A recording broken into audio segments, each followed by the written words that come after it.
Why are running backs so badly paid? Ezekiel Elliott averaged 108.7, 98.3, 95.6. Last year it was 84.8. He's going down every year, but not that big of a deal because it was still respectable. You know what is that now, Max? 68.8. Running backs, the dynamic playmakers who electrify stadiums with their lightning-fast runs and breathtaking touchdowns, are the unsung heroes of the NFL. To throw to the near side, T.Y. hit into the open field. He said he wanted to score a touchdown for his new daughter, and he does. Yet despite their pivotal role in shaping game outcomes and capturing the hearts of fans worldwide, these gridiron gladiators often find themselves on the short end of the paycheck. In a league where every yard gained and every touchdown scored can swing the tide of a game, running backs are the heartbeat of many offenses. However, the glaring disconnect between their on-field contributions and their financial compensation raises a perplexing question. Why are running backs so badly paid? Consider this. In the 2024 season, the top 5 highest-paid quarterbacks collectively earned over $550 million in salaries and endorsements, eclipsing the earnings of even the most elite running backs. This stark contrast in compensation underscores the significant disparity between the value placed on quarterbacks and that placed on running backs within the NFL ecosystem. It begs the question, are running backs truly being compensated commensurate with their impact on the game? Or are there underlying factors at play that contribute to their persistent underpayment? To fully understand the plight of running backs in today's NFL, it's essential to delve into the historical context surrounding the position.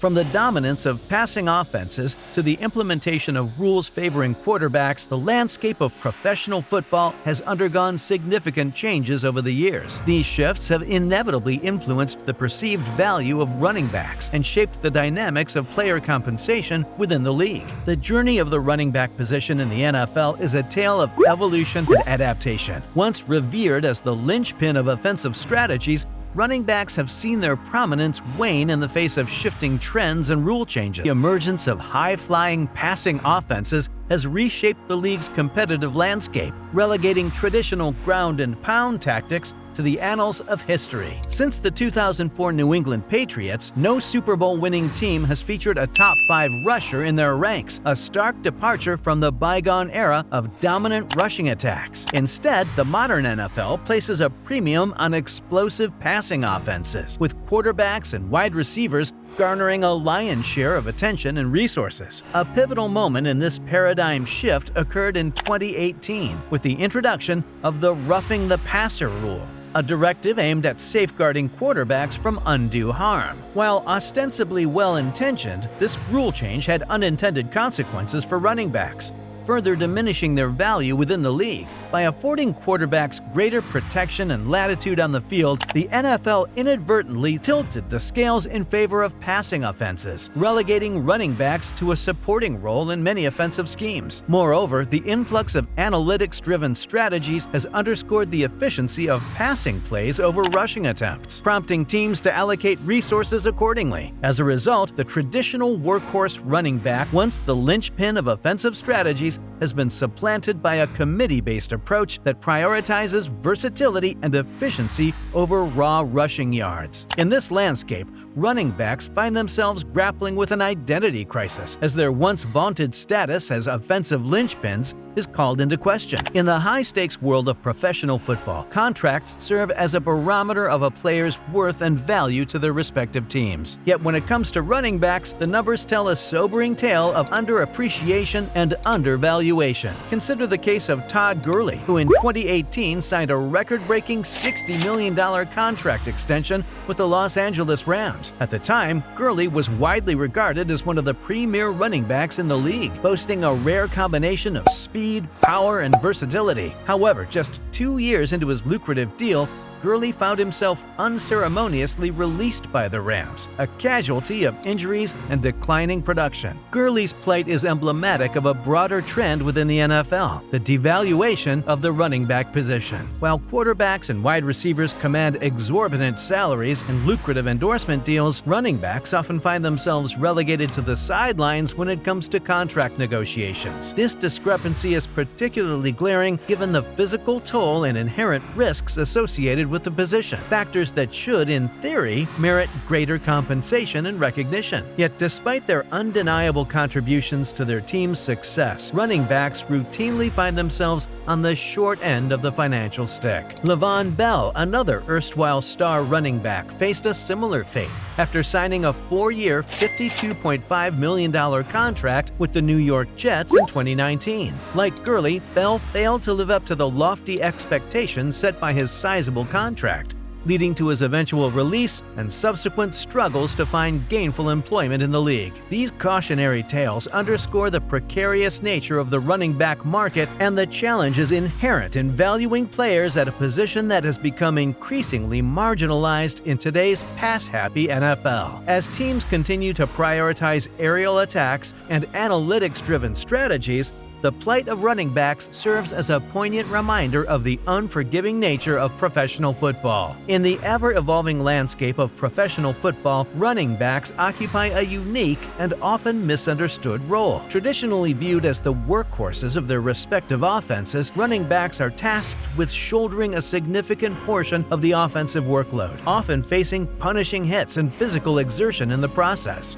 Yet despite their integral role in shaping game outcomes, running backs routinely find themselves undervalued and underappreciated in the eyes of fans, analysts, and even team executives. The perception of running backs as interchangeable commodities rather than indispensable assets has contributed to their devaluation within the NFL ecosystem. With the proliferation of pass-heavy offenses and analytics-driven strategies, teams have increasingly shifted their focus away from traditional ground-and-pound tactics in favor of aerial attacks that prioritize efficiency and explosiveness. As a result, the traditional archetype of the bruising bell cow running back has given way to a more nuanced and diversified approach to the position.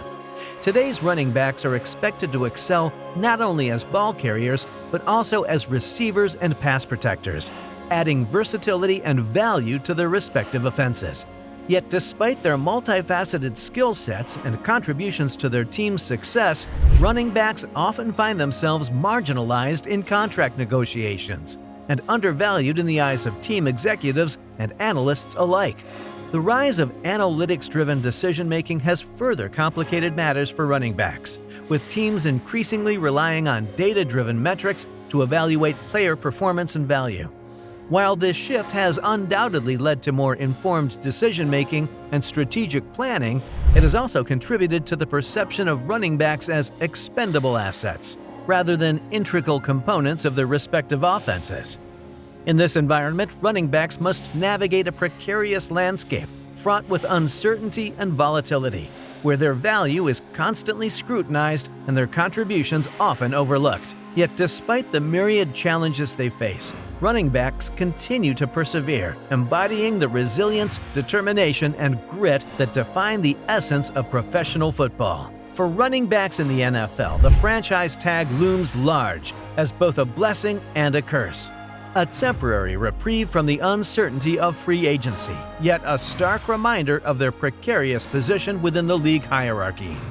Introduced as a mechanism for teams to retain key players, the franchise tag has become a double-edged sword for running backs, offering short-term security at the expense of long-term financial stability. Once their rookie contracts expire, running backs are often subjected to the franchise tag, a stopgap measure that allows teams to retain their services for another season while negotiations for a long-term deal continue. While ostensibly intended to provide players with a measure of financial security and stability, the franchise tag often serves as a means for teams to delay committing to lucrative long-term contracts, leaving running backs in a state of limbo as they await resolution. Consider the case of Saquon Barkley, the dynamic running back for the New York Giants who recently found himself ensnared in the franchise tag saga. Entering his 6th season in the league, Barkley faced uncertainty about his future with the team as negotiations for a long-term contract stalled, leading to the imposition of the franchise tag, a temporary solution that offered little in the way of long-term security or stability. The franchise tag not only restricts running backs' earning potential, but also exposes them to the risk of injury without the financial safety net afforded by a long-term contract. For players like Barkley, whose value to their teams is indisputable, running into Brown, bouncing outside, he's in for 6. Saquon Barkley. The franchise tag represents a Faustian bargain, a Hobson's choice between short-term security and long-term stability. Moreover, the franchise tag perpetuates the cycle of uncertainty and volatility that plagues the running back market, leaving players and teams alike in a state of perpetual limbo as negotiations drag on and contract disputes linger unresolved. Until a more equitable solution is reached, one that provides running backs with the financial security and stability they deserve, the franchise tag will continue to loom large as a contentious issue within the NFL landscape. As the NFL continues to showcase the dazzling skills of its star quarterbacks and high-flying receivers, the unsung heroes of the gridiron, the running backs, find themselves grappling with a harsh reality. They're often left behind in the paycheck race. Despite their pivotal role in shaping game outcomes, running backs are frequently undervalued and underpaid. It's high time for the league to recognize their worth and ensure that running backs receive their fair share of the spotlight and the paycheck.